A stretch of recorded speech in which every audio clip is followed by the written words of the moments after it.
My name is Tim Zerillo, and I'm shooting this video from Zerillo Law LLC. Our office is in Portland, Maine, where we serve the entire state of Maine. And I'm here to talk to you today about beyond a reasonable doubt and what that means.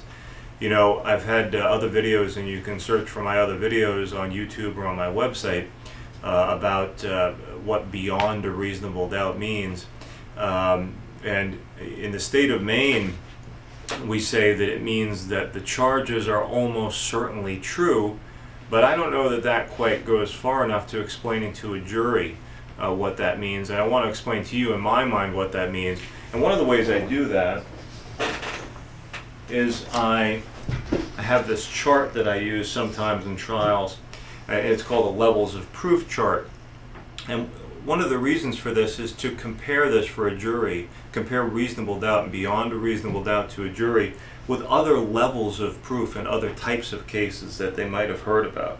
For example, if you have no evidence in a case, no trace of evidence whatsoever, you have obviously a not guilty verdict.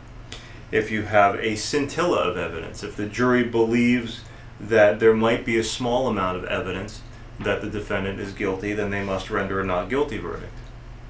If the jury has reasonable suspicion that the defendant is guilty, meaning that not that the suspicion is based on a hunch, but that it's based on a particular set of facts, then they must render still a not guilty verdict.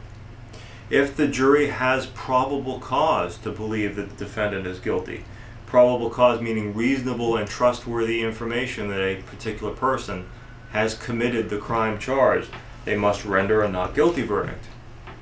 If the jury believes by a preponderance of the evidence that the defendant is guilty, then they must render a not guilty verdict. The preponderance of the evidence is the scales of justice you see a lot. So if they believe the scales tip towards the government, then they must render a not guilty verdict. If the jury believes by clear and convincing evidence that the defendant is guilty, meaning that the jury has a firm belief that the allegations against the defendant are true, they still have to render a not guilty verdict.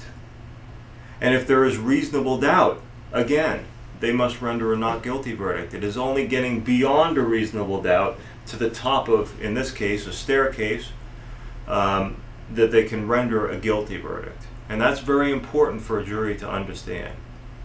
So one of the jobs of the defense lawyer is to try to explain to a jury just how important their job is, and that part of their job is to properly apply the reasonable doubt standard.